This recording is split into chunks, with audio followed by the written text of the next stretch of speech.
let's say that I came almost 10 years ago, and I know exactly how was the Turkish-African relationship and how is it right now. And, when I came, we were about maybe 13 or 14 African embassies in Turkey. Today we are, let's say, we have 37 African diplomatic missions in Ankara, and probably we will be having, the 38. We will be 38 within the next 2 or 3 months. So far, I may say that really we have come a long way. Our in relationship have been increasing day in, day out.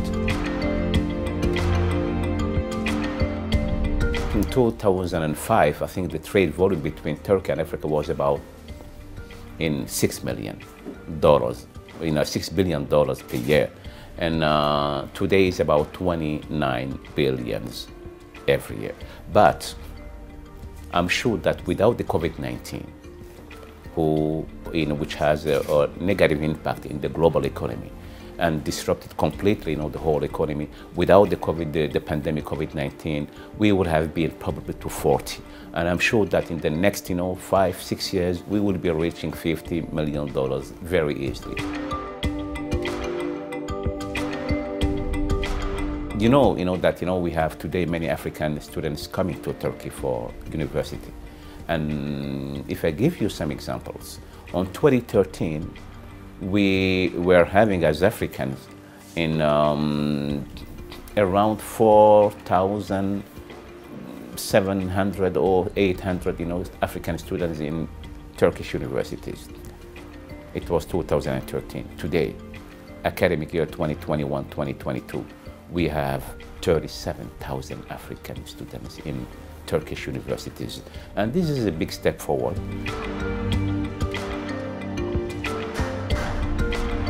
From Djibouti perspective, I know that many students have been trained in Turkey. Today they are working in Djibouti, doctors, civil engineers, and in architects, dentists, in cardiologists, pediatrics. And this is the real ambassador of and they will be able to improve their relationship. I think between 2012 and 2021, almost 10 years, YTB provided something like 12,000 in scholarships to African students, which is really big.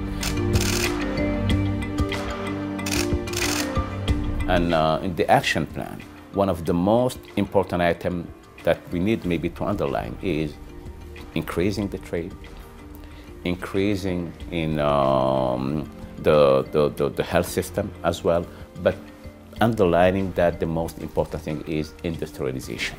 So trade, investment, and industrialization is the most important thing. So what we can do, and what is going on right now, because it started already, is to get together, the private sector from Africa, the private sector from Turkey, make sure that they build in partnership based on BOT, build and operate and transfer. That's the case of, for example, the airport in Senegal, in Dakar, which has been funded by Turkish companies, and they are, of course, managing the airport, and they will be handing over the airport after, maybe 20 years. So it happened in Senegal, it happening equally, in Niger as well. And this is, one of the models that we need to improve.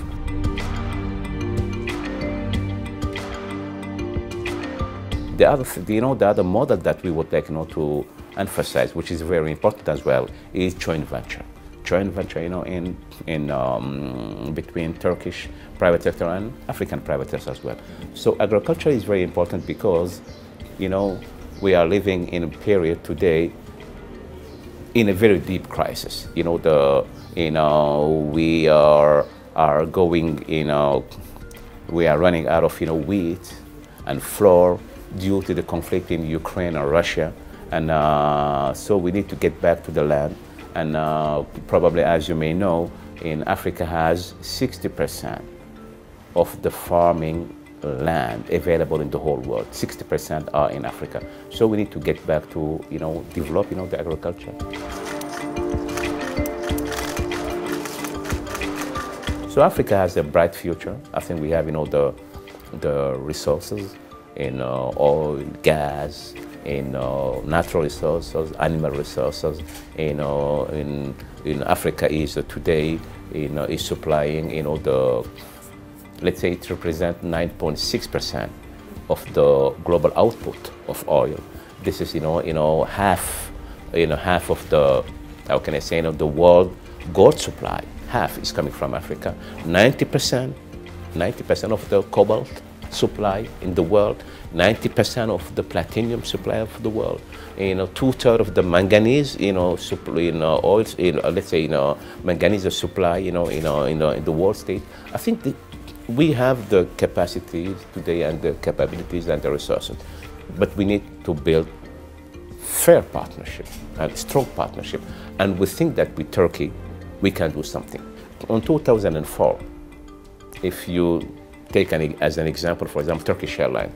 Turkish Airlines was flying just to 4 countries. And let's say, the traffic was about, let's say, 354,000 passengers per year. It was in 2004. Today it is about 6 million. I'm talking about before the COVID-19, 6 million.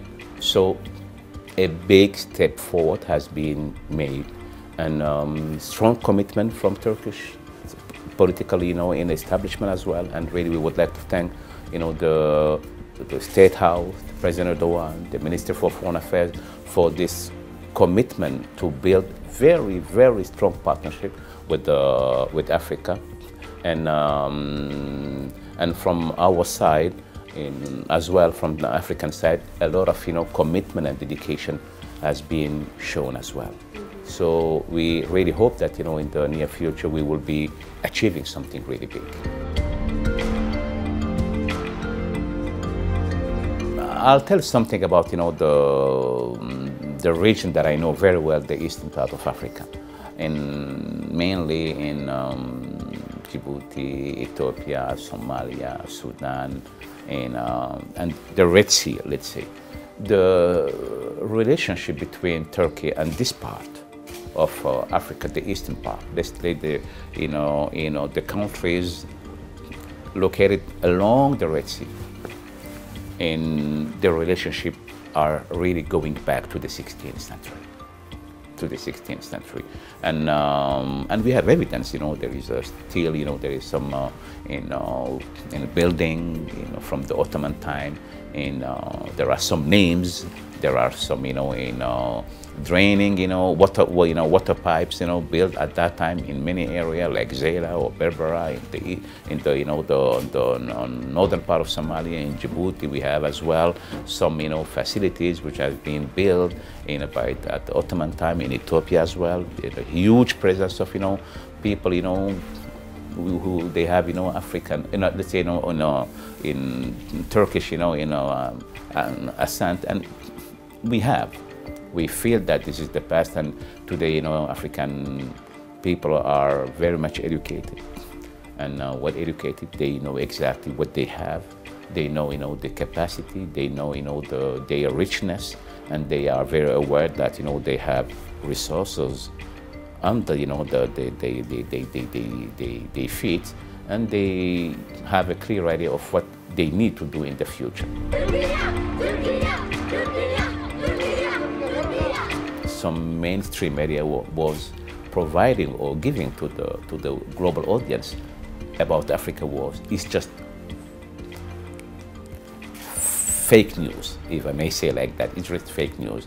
Africa is doing very well, and as I say, Africa, has been depicted or described as a continent of disease and sickness and conflict and ethnic wars and ethnic conflict and this kind of thing. This is not the Africa that we know. The Africa that we know, as I said, is before the pandemic among the 10 fastest growing economies in the world.